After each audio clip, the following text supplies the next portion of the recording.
अगर आप महायोद्धा कर्ण की जन्म कथा और उनके अद्वितीय त्याग के बारे में जानना चाहते हैं, तो यह कहानी आपके लिए है।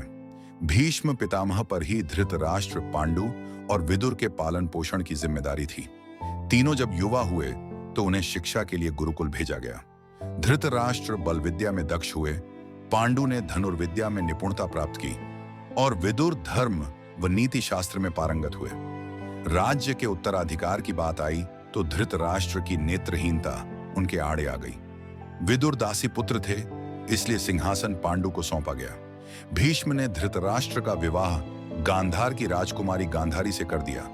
जब गांधारी को झांत हुआ कि उनके पति जन्मांध हैं, तो उन्होंने भी स्वयं अपनी आंखों पर पट्टी बांध ली, एक प्रतीकात्मक समर्पण। उसी काल में यदुवंशी राजा शूरसेन की पालिता पुत्री कुंती युवावस्था को प्राप्त हुई। उनके पिता ने उन्हें आश्रम आए साधु संतों की सेवा में लगा दिया। कुंती श्रद्धा भाव से सभी आर्षि मुनियों की सेवा करती थी। एक दिन आश्रम में महर्षि दुर्वासा पधारे। कुंती की सेवा से प्रसन्न होकर उन्होंने एक विशेष मंत्र प्रदान किया और कहा, इस मंत्र से जिस भी देवता का तुम ध्यान करोगी वह तुरंत प्रकट होंगे और तुम्हारी इच्छा पूर्ण करेंगे। एक दिन जिज्ञासावश कुंती ने उस मंत्र का प्रयोग किया। एकांत में बैठकर उन्होंने सूर्यदेव का आह्वान किया। देखते ही देखते सूर्यदेव प्रकट हुए और बोले, हे देवी, बताओ तुम मुझसे क्या चाहती हो। कुंती सकपका गई और बोली, हे देव, मैंने तो बस मंत्र की सत्यता परखने के लिए आपको स्मरण किया है, कोई अभिलाषा नहीं है मेरी।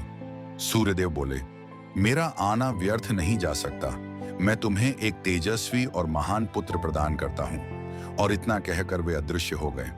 समय बीतते ही कुंती के गर्भ से एक दिव्य बालक का जन्म हुआ, जिसके शरीर पर जन्म से ही स्वर्ण कवच और कुंडल थे। समाज की मर्यादा से डरकर कुंती ने उस नवजात को एक संदूक में रखकर गंगा में बहा दिया। वह बालक बहता हुआ उस तट पर पहुंचा जहां अधिरथ नामक रथसारथी अपने अश्वों को गंगा जल पिला रहा था। निसंतान अधिरथ ने उस बालक को उठाया और पत्नी राधा को सौंप दिया। उन्होंने उसे गोद लिया और प्यार से उसका लालन पालन किया। उसका नाम रखा गया कर्ण। कर्ण बाल्यकाल से ही धनुर्विद्या में रुचि लेने लगे। हर दिन वे कवच कुंडल धारण कर अभ्यास करते। उनका लक्ष्य साधना और समर्पण इतना सटीक था कि वे क्षत्रियों जैसी वीरता दिखाने लगे, जबकि समाज उन्हें एक सारथी का पुत्र मानकर उपेक्षा करता। समय बीतने पर कर्ण ने गुरु द्रोणाचार्य और कृपाचार्य की उपस्थिति में अपनी धनुर्विद्या का अद्भुत प्रदर्शन किया, परंतु उनका जन्म क्षत्रिय कुल में न होने के कारण उन्हें स्वीकृति नहीं मिली। तभी उनके जीवन में आया दुर्योधन। उसने कर्ण की प्रतिभा को पहचाना और समाज की परवाह किए बिना उन्हें अपना मित्र घोषित किया। यही नहीं, उसने कर्ण को अंग देश का राजा भी बना दिया।